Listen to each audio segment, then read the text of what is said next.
कामई में लगे रहते हो, पिस रहे हो, इसलिए कि तुम ईश्वर से ज्यादा अपने हाथों पर विश्वास करते हो।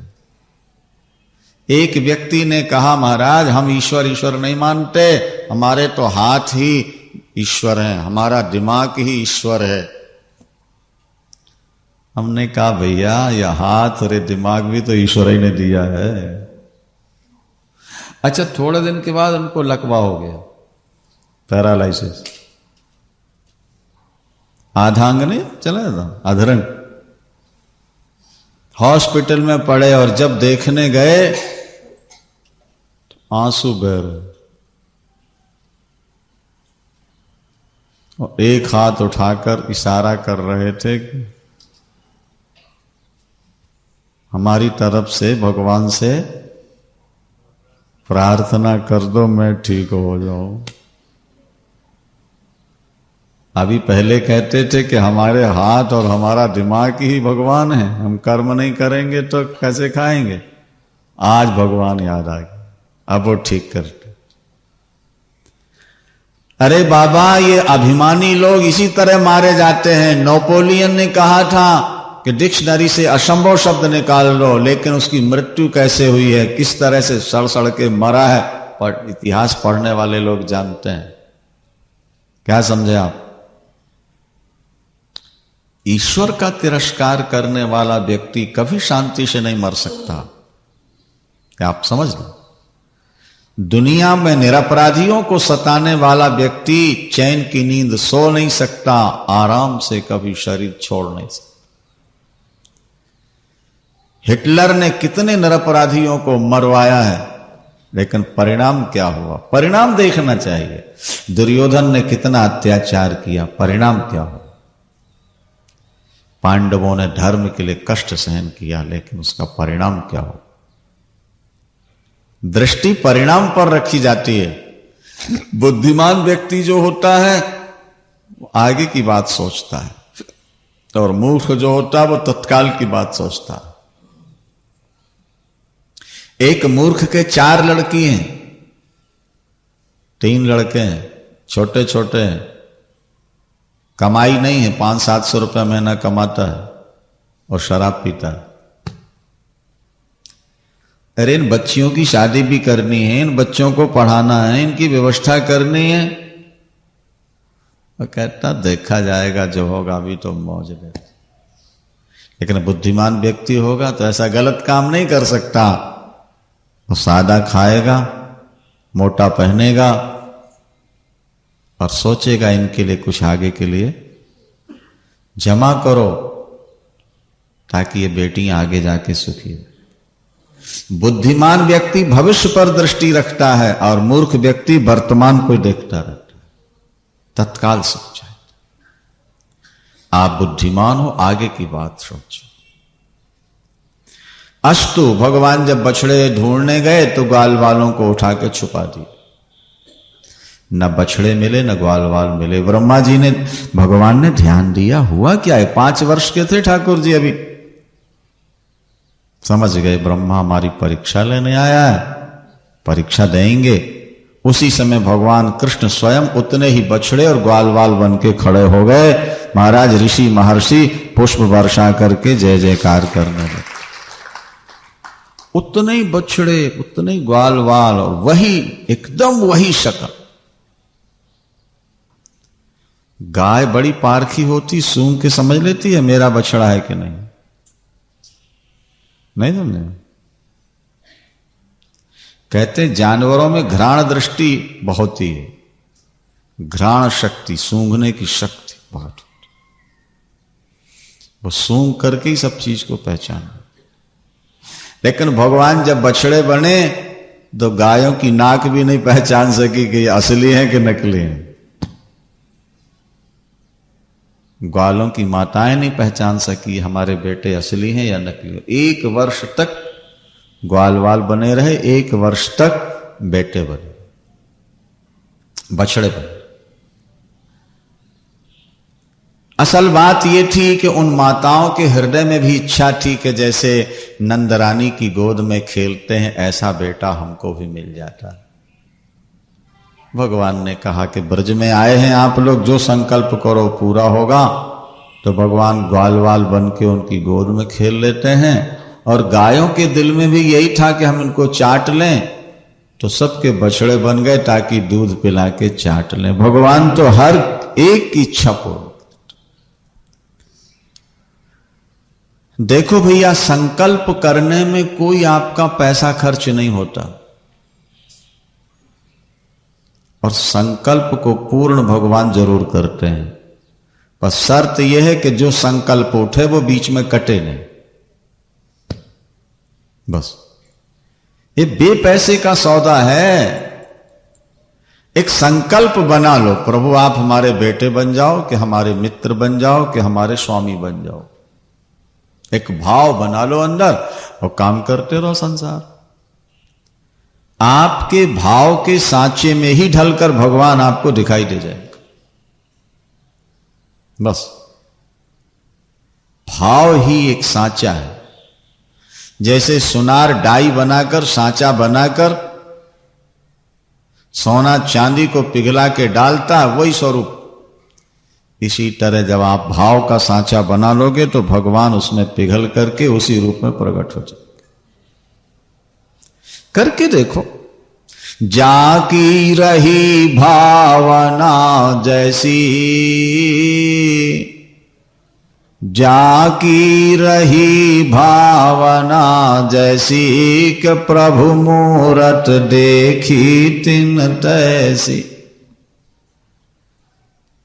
गोपांगनाओं को, वृद्ध गोपांगनाओं को पुत्र के रूप में मिले, युवती गोपांगनाओं को पति के रूप में मिले, गायों को भगवान बछड़े के रूप में मिले। जिसकी जैसी भावना थी। कंस को भगवान मौत के रूप में मिलते हैं, माता पिता को भगवान पुत्र के रूप में मिलते हैं, और ग्वाल वालों को भगवान मित्र के रूप में मिलते हैं। अपनी अपनी भावना के अनुसार भगवान दिखाई देता है। तो भावना में कंजूसी क्यों करते हो? क्या ज्यादा भाव करोगे तो ज्यादा टैक्स लग जाएगा आपको? तो फिर जब टैक्स नहीं लगना, कोई नुकसान नहीं होना, तो भाव क्यों नहीं बनाते अंदर? और भाव से ही दुनिया में सारी क्रियाएं होती हैं। नहीं समझे आप? आपके जीवन की जो भी क्रिया है, मन में क्रोध जागता है वो भी एक भाव है, काम जागेगा वो भी एक भाव से जागता है, लोभ जागता वो भी भाव से जागता है। अरे भाई, आपको अभी मोटर में बैठ के कहीं जाना है, 3-4 घंटे तक मोटर में रहना है, अभी आपको बाथरूम जाने की कोई इच्छा नहीं, लेकिन आप बाथरूम जाओ तो पेशाब आ जाएगी। उसमें भावना करनी पड़ेगी, ग्रंथियां ढीली हो जाती हैं। भावना से ही सारा काम होता है। क्या समझा? दुनिया में जो हो रहा है वो भाव से होता है। आप अपने भाव को ठीक करो,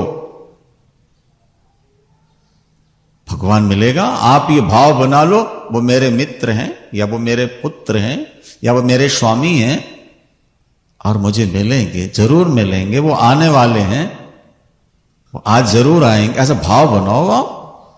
देखो आपका भाव किसी दिन साकार होता है कि नहीं होता है। पर भावना ही नहीं करते आप, भावना में कंजूसी रखते हैं। कथा सुनेंगे तो थोड़ा सा भाव बन जाएगा, और घर गए फिर वही नोटों के चक्कर में फंस जाते। एक संकल्प बन जाए। शबरी ने एक भाव बना लिया, मेरे गुरुदेव कह गए हैं राम आएंगे आएंगे, 10,000 वर्ष तक दरवाजे पर बैठी रही हो। गुरुदेव ने कहा है राम आएंगे, बस बात खत्म। अब दूसरे ऋषि महर्षि उसको भड़काते रहे, तेरे गुरु ने तो वैसे ही तुझे ढास बंधाने के लिए, सांत्वना देने के लिए कह दिया। बड़े बड़े ऋषियों के यहां राम नहीं आते, तेरे घर कैसे आ जाएंगे? तू वैसे ही पागल बन के बैठी। उसने कहा कि नहीं, गुरु का वचन कटे ही नहीं सकता, मेरे राम आए। और कुटिया के दरवाजे बैठे देखती रहती थी सामने, वो आ रहे आ रहा, और यहां से वहां तक का रास्ता साफ कर देती है, और वहीं आश्रम में लगे फल फूल तोड़ के रख लेते और बैठे रहते। करना वरना कुछ नहीं, बस बैठी है, भाव लगाए, भाव ना बनाए, आएंगे आएंगे आएंगे। विदुरानी ने भी तो यही भाव बनाया था कि आज हस्तिनापुर आए हैं मेरे ठाकुर, बांके बिहारी मेरे घर जरूर आएंगे, आएंगे आएंगे भाव बना रहा। तो दुर्योधन के मेवा त्यागे और साग विदुर घर खाए, मेवा त्याग दिया, आ गए ठाकुर। आप अपना भाव बनाओ। यहां माताओं की गोद में खेल रहे, वहां गायों का दूध पी रहे, और एक रूप ब्रह्मा का बना के ब्रह्मलोक पहुंच गए। नहीं समझे आप? और पहरेदारों से कहा नकली ब्रह्मा आ रहा, उसको आने नहीं देना वृंदावन। अरे असली ब्रह्मा दरवाजे पहुंचे तो धक्के मार के पहरेदारों ने बाहर कर दिया। बोले हमारे नारायण ब्रह्मदेव तो अंदर विराजमान है, तुम कोई नकली राक्षस होगे। तो ब्रह्मा को बड़ा आश्चर्य हुआ, उन्होंने देखा जरा पैर उठा करके अंदर कौन बैठा मेरी सिंहासन पर। तो बांके बिहारी मुस्कुरा रहे थे, बाबा तुमने मेरे ऊपर संशय किया इसलिए घर वाले तुम पर संशय करने लगे। बोलो वृंदावन। तुमने ईश्वर पर संशय किया कि दुनिया ने तुम पर संशय कर लिया, और तुमने ईश्वर पर पूरा विश्वास कर लिया, दुनिया तुम पर पूरा विश्वास कर। यस, अगर तुमसे दुनिया घृणा करती है तो तुम ऐसा मान लो कि हम ईश्वर से दूर हैं, हम ईश्वर से घृणा करते। और दुनिया तुमसे प्यार करती है तो तुम ईश्वर से प्यार जरूर करते। विवेकानंद जी विदेश गए तो वहां एक प्रश्न हुआ कि गोपियां कृष्ण के पीछे पीछे क्यों दौड़ती थी। वहां के लोग तो ऐसे वैसे उटपटांग प्रश्न करते रहते। तो उसमें लिखा है कि विवेकानंद जी ने प्रवचन में एक चैप्टर उठाया, कोई प्रसंग उठाया, कोई बात सुनाने लगे। सुनाते सुनाते जब वो आधी हुई और निर्णय वाली बात जब करनी थी तो वो मंच से उतर के चल पड़े बिना बोले, बात पूरी किए बिना। वो आगे आगे जा रहे और श्रोता पीछे पीछे दौड़। मीलों जाके खड़े होगा और उन्होंने कहा आप लोग हमारे पीछे क्यों दौड़े आ रहे हो? बोले हमको ये लग रहा है कि आपने जो बात उठाई वो पूरी की नहीं, कहीं यहां ना सुना दें और हम ना सुन पाए, इसलिए पीछे दौड़े आए। बोले बस जैसे तो हमारे पीछे दौड़े आए, इसी तरह बंसी की ध्वनि सुन के गोपियां दौड़ी चली गई। उसमें आश्चर्य की कौन सी बात? भाई दुनिया ईश्वर से प्यार करती है, ईश्वर तो निर्दोष है, ईश्वर में दोष नहीं देखना। ईश्वर के बनाए सूर्य चांद अग्नि वायु में भी जब दोष नहीं है, ये निर्मल के निर्मल रहते हैं। अच्छा बताओ सृष्टि के प्रारंभ से लेके आज तक आग ने कितने मुर्दे न खाए होंगे? जलाती है ना आग, बोलो सारा कचरा वही खाती है कि नहीं? जलाती नहीं, पर आग में कोई गंदगी है भी? सूर्य नारायण सबको अपनी किरणों से छू रहे हैं कि नहीं? उनमें कोई पाप आया है, दोष आया है? तो जब भगवान की बनाई वस्तुएं सब कुछ खा पी के छू के निर्दोष रह जाती हैं, तो भगवान स्वयं छू करके दोषी हो जाएगा क्या? ये तो तुम्हारी बुद्धि की कमजोरी है जो तुम समझ नहीं पाते और ये कहते हो कि भगवान कृष्ण ने ऐसा क्यों किया, ऐसा क्यों किया।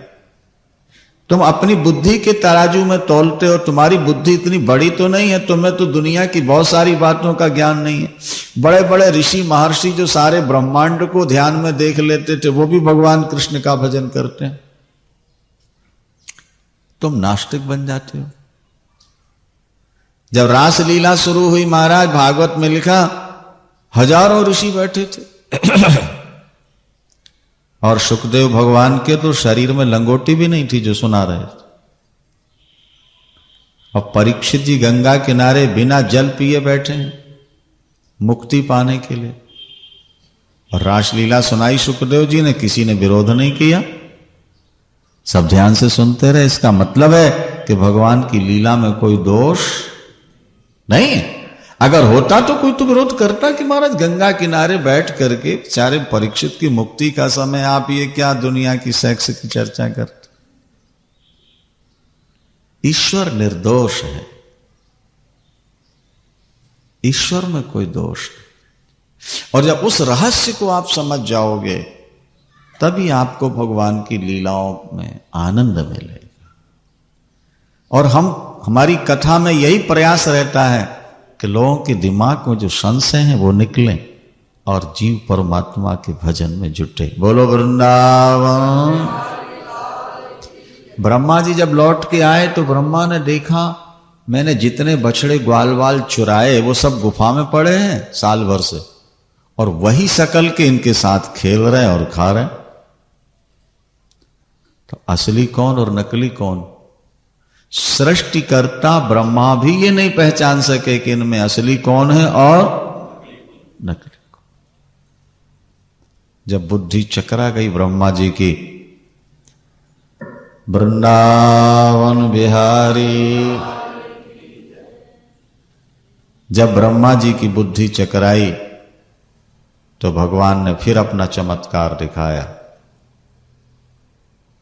क्या दिखाया मालूम है? वो जो भगवान के साथ ग्वाल वाल खेल रहे थे और बछड़े चर रहे थे, वे एकदम चतुर्भुज रूप भगवान विष्णु बन के खड़े हो। वहां के पशु पक्षी कीट पतंग जितने सब विष्णु, चतुर्भुज रूप, सर्वम विष्णुमयम जगत। अब तो ब्रह्मा और ज्यादा घबरा गए, चरणों में सिर झुकाया, प्रभु मुझसे अपराध हुआ, मैं अपराधी हूं, मैंने आप पर संशय किया। अपना अपराध स्वीकार किया और भगवान ने माया का पर्दा डाल दिया। दही भात वही हाथ में लिए भगवान खड़े रह गए। ब्रह्मा जी हंस से उतरे और चारों मुक्तों से भगवान के चरणों में प्रणाम किया। आंसुओं से कुंड भर गया, इतना रोए। और यही कह करके प्रभु ये जो आपका दिव्य स्वरूप है, नवमीड्यते भ्रवपुषे तडिदंबराय गुंजावतंश परिपिच्छल सन्मुखाय वन्यश्रजे कवल वेत्र विषाण वेणो लक्ष्म श्रिये मृदुपदे पशुपांगजाय। ये आपका जो दिव्य स्वरूप, सांवला सांवला स्वरूप, आपके शरीर पर पीतांबर बिजली की तरह शोभा पा रहा। जैसे बादलों में बिजली चमकती है, इसी तरह आपके पीतांबर के गोटे चमक रहे हैं।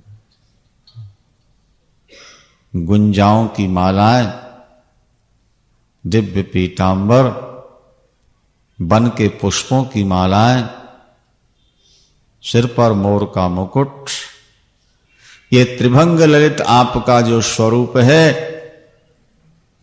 आप वसुदेव पुत्र हैं, नंद पुत्र हैं, आप ब्रह्म हैं। मैं आपको बार बार प्रणाम करता हूं। आपने जो ये दिव्य रूप धारण किया है, इसमें पंच महाभूत नहीं है, ये दिव्य स्वरूप है आपका। आपने अपनी इच्छा से इसको बनाया है। जो लोग आपकी कथाएं सुनते रहेंगे और गृहस्थ जीवन में भी संत कहलाएंगे, मरने के बाद सीधे वैकुंठ जाएंगे। और जो ज्ञान के अभिमान में आपकी भक्ति का, आपकी कथा का निरादर करेंगे, वे ऊंचे पद पर पहुंच के भी नीचे गिर जाएंगे। ब्रह्मा जी ने एक बात कही, प्रभु माता के गर्भ में जब बालक होता है तो 9 महीने तक मां को बहुत पीड़ा रहती है। कभी सिर लगता है बेटे का, कभी पैर लगते हैं, कभी एकदम ठोकर लगती है मां को, बेचारी को बड़ी पीड़ा होती है।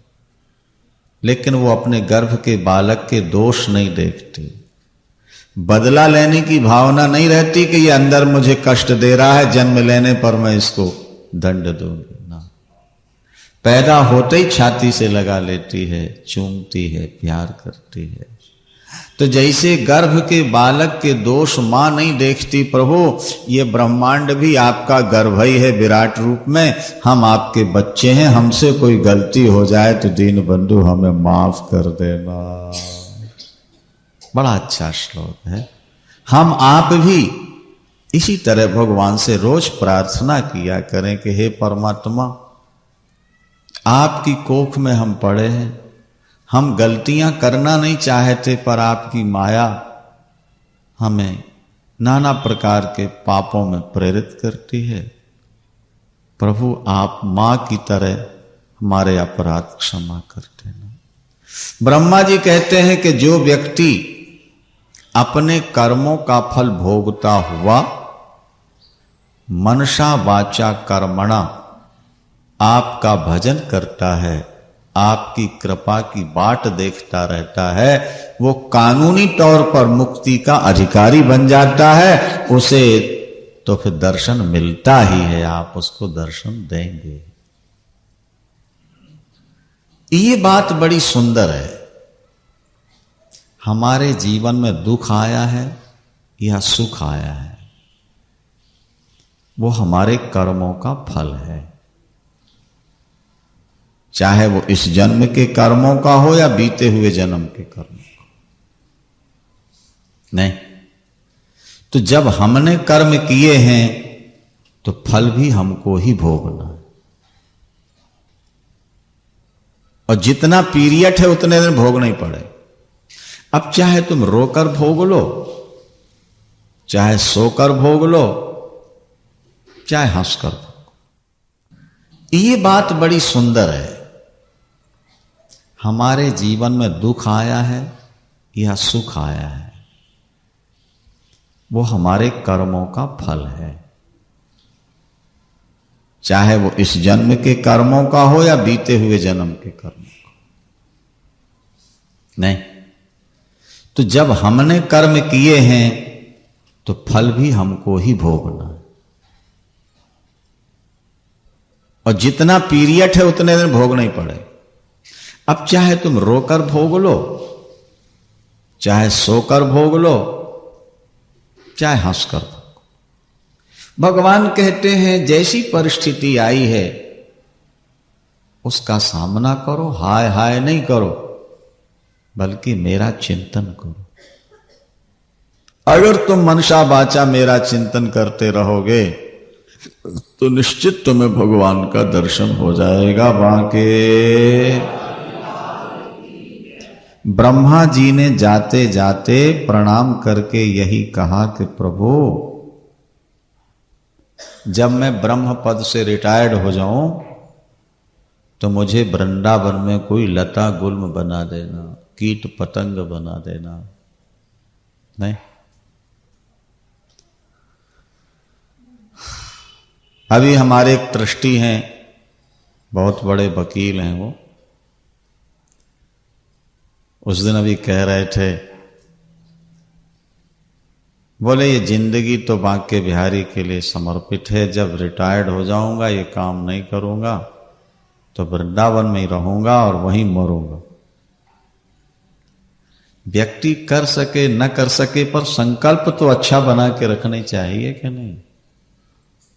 ब्रज भूमि में ही हम शरीर छोड़ेंगे। ब्रह्मा जी भी कहते हैं हमें लता गुलवृक्ष बना दो वृंदावन का, ये धूली उड़ के हमारे ऊपर पड़ेगी तो हमारा उद्धार हो जाएगा। एक बात आपको बताएं, देखो जिस चीज में आप पैसा लगा दोगे मन वहां जरूर लग जाएगा, ये समझ लें। 10,000 रुपए की भैंस खरीद के ले आओ, देखो मन लगता उसमें नहीं लगता। बोलो गाय खरीद ले आओ और फिर बेच दो उसको, पड़ोसी ले जाए, फिर मन लगेगा। यह देखो जहां पैसा जुड़ जाएगा वहीं तुम्हारा मन लग जाएगा। इसीलिए अच्छे काम में कुछ पैसा लगा दोगे तो मन भी अच्छी जगह लग जाएगा, उससे तुम्हारा कल्याण हो जाएगा। घर गृहस्थी के लिए तो जिंदगी भर कमाना है, दिया है देते रहोगे, कुछ थोड़ा सा अच्छे काम। हम अपने से अनुभव कर रहे हैं। जब से वृंदावन का ये आश्रम शुरू हुआ ना, वैसे पहले 2-3 वर्ष वृंदावन में ही रहे, भागवत पढ़े, लेकिन जब से ये बनने लगा वो हर समय दिमाग में वो वृंदावनी धाम घूमता रहे। ऐसा बन जाए, ऐसा हाल बन जाए, इस तरह से वहां ध्यान शिविर लगाएं, ऐसे भागवत का पाठ होता रहे, ऐसा कीर्तन। मैंने अब देखो ना भाई, मन को तो कुछ ना कुछ सोच नहीं, चाहे वो दुनिया की बात सोचे चाहे भगवान की सोचे। तो हम सोचते चलो अच्छा है, दुनिया में जाने के बजाय वहीं घूमता तो रहता है कम से। ये नारायण जी बेचारे अपने लगे रहते हैं सेवा में। हमने कहा अच्छा बुढ़ापे में लगे रहो, जिंदगी सफल हो जाएगी, इसी बहाने मन तो लगा रहेगा ना। अच्छे कार्यों में जब हम अपना योग देते हैं तो फिर हमारा मन भी उससे अटैच हो जाता है। वृंदावन धन्येय मध्य धरणी तृण विरुधस्त्वत्, भगवान कृष्ण के वचन। यम धरणी धन्या, ये वृंदावन की भूमि धन्य है जहां भगवान के चरणों का संस्पर्श हुआ है, वो धन्य है भूमि। उसके कण कण में भक्ति भरी पड़ी है ब्रजरज। धन्य मध्य धरणी तृण, वहां का घास फूस भी सब धन्य। अच्छा जी, ब्रह्मा जी चले गए, इसके बाद भगवान ने काली नाग को नाथा, गोवर्धन को धारण किया। ये संक्षेप में आपको सुना देते हैं, बाकी रात्रि की बैठक में होगा। श्री कृष्ण गोविंद हरे मुरारे, हे नाथ नारायण। श्री कृष्ण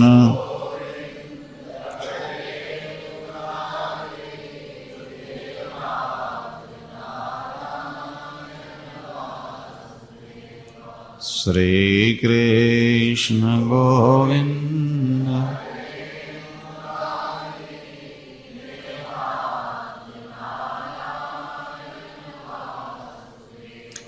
हे नाथ नारायण वासुदेवा, हे नाथ नारायण, हे नाथ नारायण।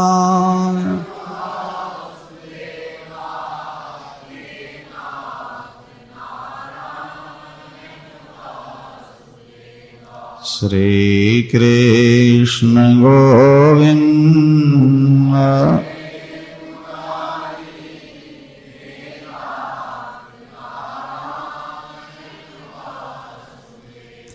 श्री कृष्ण गोविंद।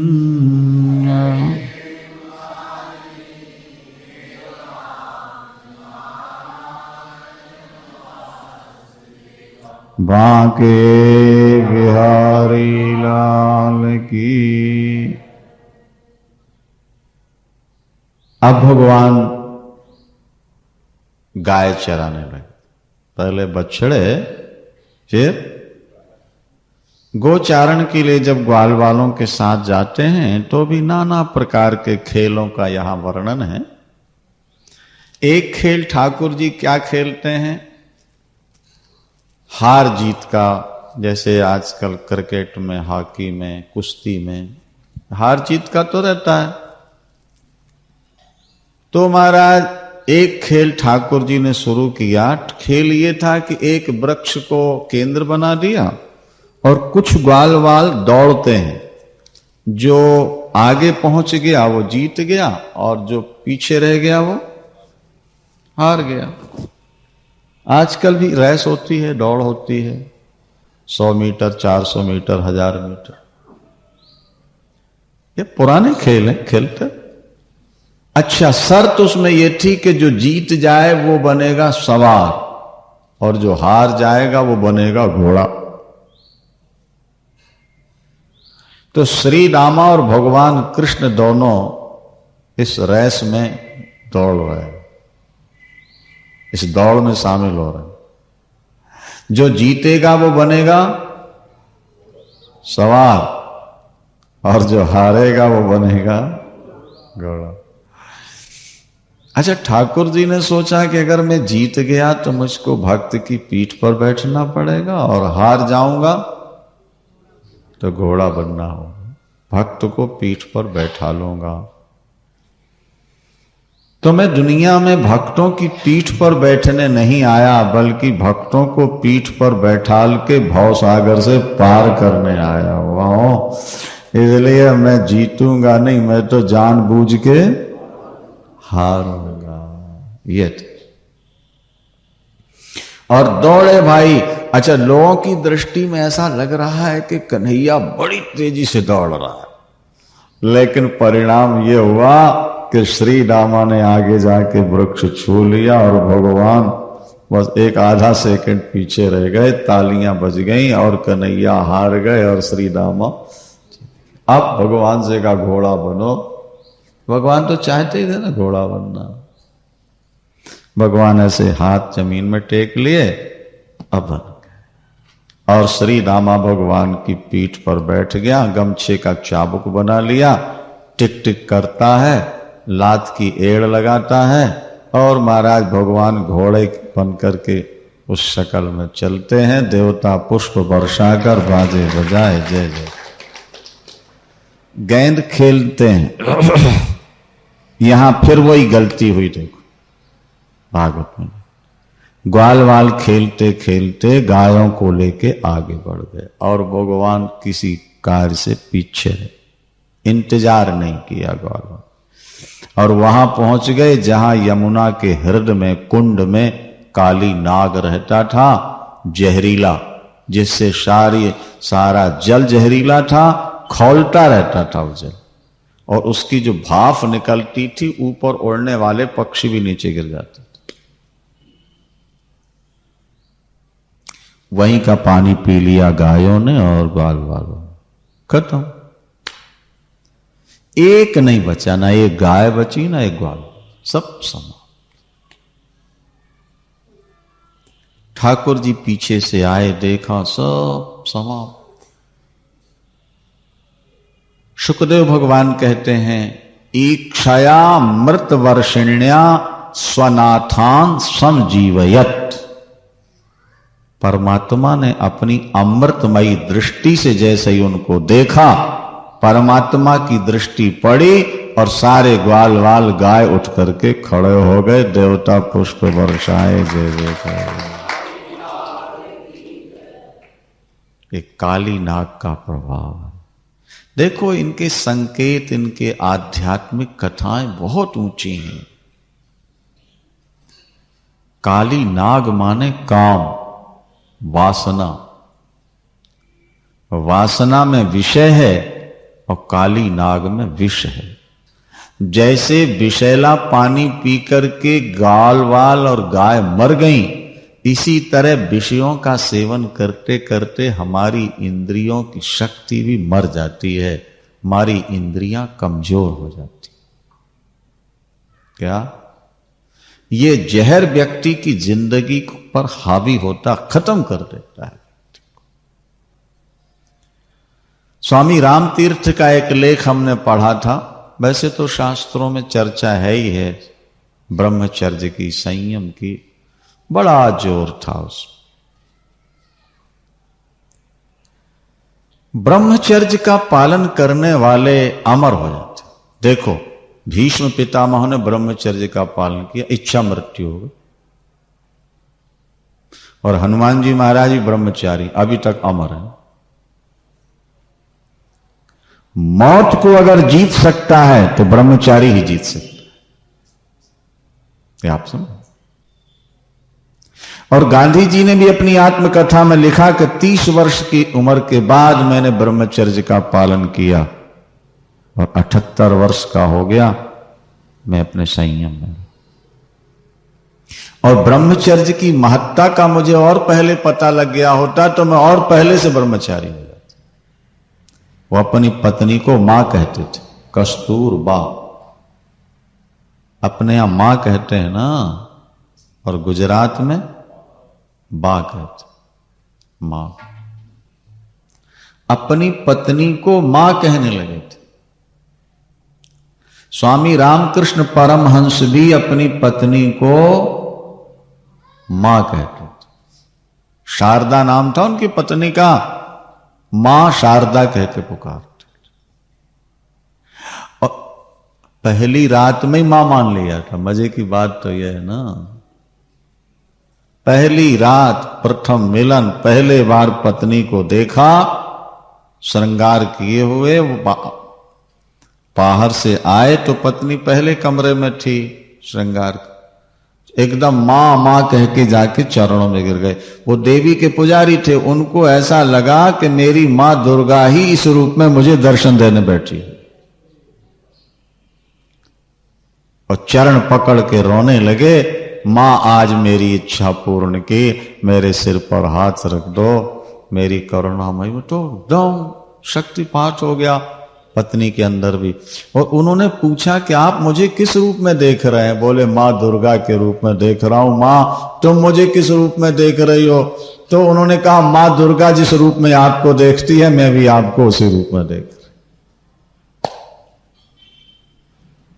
पति और पत्नी, मां और बेटा बन पहली रात, और जिंदगी भर मां और बेटे बन के। उन्हीं के शिष्य विवेकानंद, जिन्होंने अध्यात्म की ज्योति जगा दी विदेशों में जाकर। दिव्य विषयों का सेवन करके इंद्रियां निस्तेज हो जाती हैं, इंद्रियों की शक्ति खत्म हो जाती। एक काली नाग का विष पी करके गाय मर गई। गाय, गो कहते हैं, गो नाम इंद्री का है और गो नाम गाय का है। नहीं समझा? और अंत में भगवान ने सोचा इस काली नाग को निकालने, माने इस जहर को, जब तक हृदय से विषय नहीं निकलेंगे तब तक हमारा हृदय निर्मल नहीं हो सकता। और ये काम इंसान नहीं कर सकता, भगवान ही करेंगे। जिसके हृदय में भगवान प्रवेश करते हैं वही काम पर विजय पा सकता, नहीं तो महाराज ये मरते मरते पीछा नहीं छोड़ता है।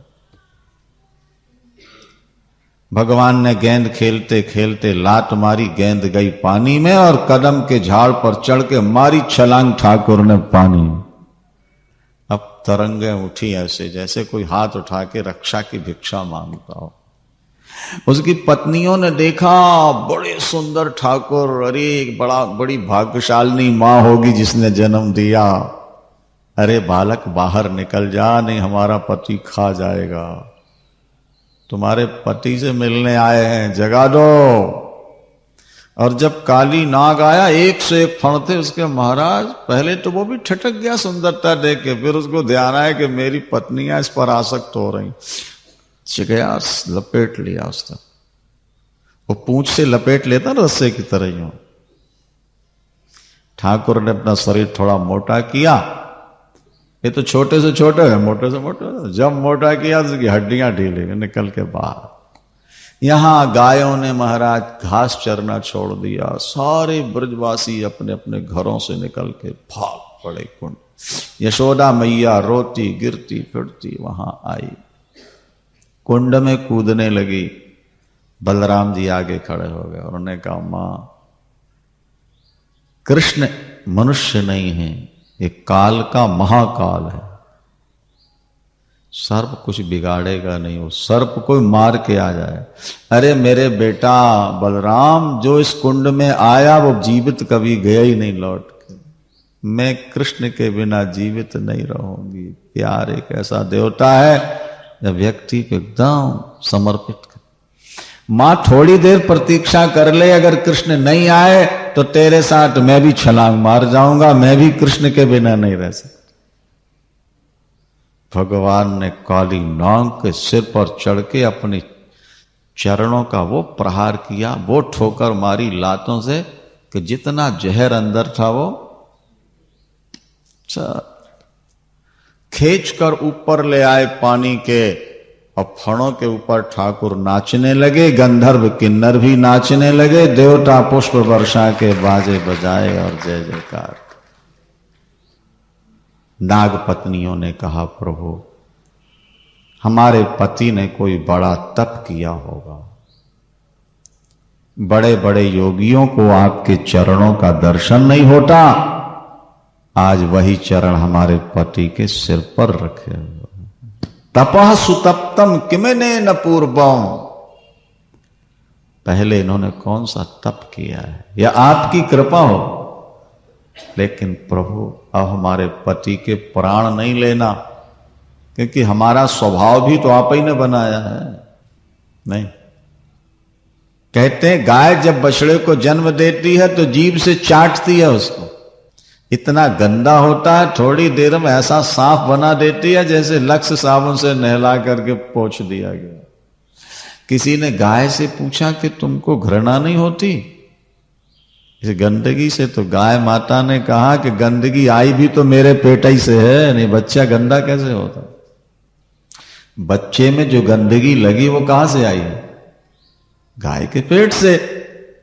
तो भगवान भी तो यही कहते हैं कि मेरी माया के पेट से ही तो सब ये गंदे हुए हैं जीव, जब मेरी शरण में आते हैं तो गाय की तरह मैं भी सारे पाप चाट जाता हूं। बोलो वृंदावन। जीव आए तो भगवान के पास, एक बार विश्वास तो करे। अंत में उन्होंने कहा पति प्राणा प्रदीयताम, हमारे पति के प्राण वापिस कर दो प्रभु, मारना नहीं। ये बड़ा अच्छा मंत्र है, पति प्राणा प्रदीयताम। देवियों को जपना चाहिए क्योंकि बड़ा खतरा है ना पतियों बेटों को। पति प्राणा प्रदीयताम, हमारे पति के प्राण सुरक्षित रखो प्रभु। बस भगवान ने कहा जाओ निकल जाओ यहां से। अब जहर खत्म हो गया, पैर के चिन्ह बन गए, गरुड़ खाएगा नहीं, रमणक द्वीप भेजती। मां से आके मिले, रात्रि वहीं सो गए खा पी के। चारों तरफ से आग लग गई, निकलने का कोई रास्ता नहीं। सब भगवान से प्रार्थना करते हैं और भगवान कहते हैं आंखें बंद कर दो। आंखें बंद की और भगवान आग पी गए। भगवान आग पी और फिर आंख खोल के देखी, कुछ नहीं, सब साफ सुथरा। इसका संकेत यही है कि हर व्यक्ति चिंता की आग से घिरा हुआ है, हर व्यक्ति चिंता में घिरा। आंख बंद करने का संकेत है कि अगर तुम भगवान का चिंतन करने लगो तो तुम्हारी चिंता भगवान पी जाए, तुम्हारी चिंता ठाकुर खत्म कर। मूल मंत्र है ये। इसी तरह मुंजाटवी में जब आग लगती है, 2 बार आग लगी, तब भी भगवान ने आग बंद कराया और ग्वाल बाल और गायों को वहां से लेके भांडीर बटा गया। आग खोल के देखा तो जैसा स्वप्न सा था, वहां थे, यहां कैसे आ गया। भगवान सब कुछ कर। भगवान ने इंद्र का अभिमान चूर किया, ये भी संक्षेप में आपको सुना दें। अभी आगे बहुत लंबी कथाएं हैं, इसलिए 2-4 मिनट और ले लो। श्री कृष्ण गोविंद हरे मुरारे,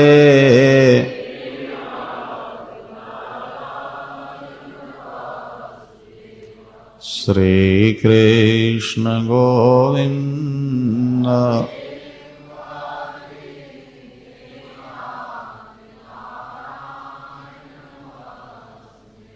बांके बिहारी।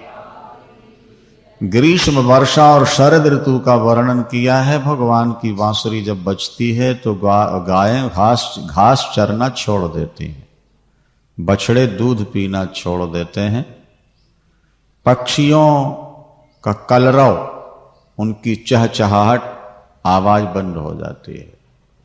मोर पंख फैलाकर ठाकुर के सामने नाचते हैं और मृग और मृगी ऊपर गर्दन करके ठाकुर को बिना पलक देखते हुए मानो प्रेम से पूजा कर रहे हैं। और पत्थर पानी की तरह बह जाते हैं और यमुना जल बर्फ की तरह जम जाता है। एक विलक्षण ये प्रेम योग है जहां सब ईश्वर की ओर लक्ष्य। गोपियों का चीर हरण करके भगवान ने ये बताया है कि जैसे कपड़ा अलग कर दिया जाए तो शरीर दिखने लगता है, इसी तरह माया हटा दी जाए तो जीव दिखने लगता है। बोलो बांके। जो मेरी शरण में आते हैं मैं उनकी माया हटा देता हूं, और जब माया हटती है तो जीव का स्वरूप शुद्ध हो जाता है। देवराज इंद्र को अभिमान हो चुका था, मैं त्रैलोक का स्वामी हूं। अभिमान बड़ा खतरनाक है भैया। जीवन में अभिमान अगर ना आए तो भगवान आपसे कभी अलग नहीं हो, ये आप समझ लें। अभिमान ही जीवन में सबसे बड़ा खतरा है। और जरा सी सफलता मिली और अभिमान हुआ, जरा सा दान किया और अभिमान, और जरा सी सेवा की और अभिमान हुआ। ये बड़ी समस्या। निराभिमानिता के प्रतीक हैं हनुमान जी महाराज, जिन्होंने जीवन भर सेवा की, अपना सारा जीवन राम को दे दिया, लेकिन अभिमान छू नहीं दिया। और इसीलिए आज दुनिया में राम से ज्यादा पूजा हनुमान की। हर राम के मंदिर में हनुमान जी मिलेंगे, पर हजारों हनुमान मंदिर हैं जहां राम नहीं है, ज्यादा पूजा किसकी है बोलो? अभिमान नहीं, मैंने किया नहीं, ये तो ठाकुर ने मुझे निमित्त बना करके अपना काम खुद ही कर लिया, बस ये भाव। ईश्वर निमित्त बनाता है ना, करता कराता सब वही है। करे करावन करन करावन आपे आप, मानुष के कछु नाहे हाथ। ये गुरुवाणी में करन करावन, वो अपने आप सब करता करा, मनुष्य के कुछ हाथ नहीं। अरे विराट रूप दिखा के भगवान कृष्ण ने अर्जुन को बता दिया कि देख जो सैनिक खड़े हैं वो मेरी दाढ़ों में चिपके हुए, ये तो मर चुके हैं अर्जुन, तू बाण मार दे थोड़ा गिर जाए। तो प्रभु मुझसे बाण क्यों मरवाते हो? भगवान ने कहा इसलिए अर्जुन कि तू मेरा बन गया तो मैं चाहता हूं तेरा नाम हो जाए, काम मैं कर देता हूं, नाम तेरा हो जाए। तेरे नाम के लिए मैं तुझसे कह रहा हूं, तू नहीं लड़ेगा तो भी हम मरे मराए तो है ही। ये इंद्र को अभिमान हो गया तो भगवान ने कहा बाबा इस बार इंद्र यज्ञ नहीं करेंगे, अपन गिरिराज भगवान की पूजा करें। अपनी गायों का पोषण गिरिराज जी से होता है, घास गिरिराज जी देते हैं। बेटा सो तो ठीक है, पर वर्षा नहीं हुई तो घास कहां से होगी? बाबा इंद्र वर्षा नहीं करता है, इंद्र के ऊपर भी कोई है उसका कान ऐंठने वाला नहीं। इंद्र गड़बड़ करेगा तो जो उसका मालिक है वो कान ऐंठेगा। आप चिंता मत करो, अपने कर्म से भगवान की पूजा करो। 56 प्रकार के व्यंजन बनवाओ, अन्नकूट करेंगे, ब्राह्मण से लेके चांडाल पर्यंत सबको लंगर खिलाएंगे अपन लोग बढ़िया, और गायों को हरी हरी घास खिलाएंगे, सबकी पूजा। और देखना बाबा गिरिराज जी प्रत्यक्ष दर्शन देंगे आप। सबने कहा मान लो मान लो, बाबा मान गए। रात भर व्यंजन बनते रहे 56 प्रकार के। अब प्रातः काल लोग अपने अपने छकड़ों में लेकर के गोवर्धन पहुंच गए। 7 कोस का पर्वत है और 7 साल के कृष्ण है भागवत, और बाएं हाथ की सबसे छोटी अंगुली है और 7 दिन तक उठा के रखे। हम तो कहा करते हैं लोगों से कि भैया तुम बिना कुछ बोझा उठाए खाली हाथ ही 7 दिन यूं करके रख के बता दो क्या? वो तो ईश्वर है, ईश्वर। गुरु नानक देव जी ने एक पत्थर रोक दिया पंजा साहब, अरे भाई 1 टन 2 टन 10 टन 20 टन का होगा, लेकिन 7 को उसका पहाड़ कितना होगा बोलो? और फिर 7 दिन तक, अरे यूं का यूं। ईश्वर की महिमा अपार। ईश्वर वो करके दिखाएगा जो जीव कर ही नहीं सकता। बोलो वृंदावन। जब गोवर्धन के किनारे पहुंचे सारे ब्रजवासी, तो भगवान ने नाटक दिखा दिया। स्वयं 2 रूप में प्रकट हो गए। एक रूप से तो बाबा के साथ खड़े थे और दूसरे रूप से गिरिराज बन के ऊपर खड़े हो गए। और ऊपर से कहते हैं ब्रजवासियों तुम्हारी श्रद्धा से प्रसन्न होकर दर्शन देने आया हूं, मैं गिरिराज हूं, शैलो स्मृति ब्रुवन भोरे। और नीचे से ठाकुर कह रहे हैं देखो बाबा गिरिराज जी प्रकट हो गए, इनकी जय जयकार करो, बोलो गिरिराज महाराज की। देखो कैसा नटखट कन्हैया है भैया, है ना। अब बोले पूजा करो, तो बाबा ने कहा बेटा अब तू ही शुरू कर पूजा, तूने चलाई है नई पूजा, देखो बाप के सामने बेटा पूजा करने लगे ना तो माता पिता बड़े खुश आस्तिक। और ये भजन पूजन के संस्कार कोई पूर्व जन्म के होते हैं। अभी यहीं हरिदेव मंदिर की कथा में एक जैनी हमको अपने घर ले गए और बोले महाराज हम तो पूजा करते नहीं और हमारा बेटा घंटों बैठा रहता है, इसको मना भी करें तो नहीं मानते। ये कुछ पूर्व जन्म से आता है। ईश्वर की ओर रुझान तभी होगा जब तुमने पहले जन्म में भी कुछ किया होगा।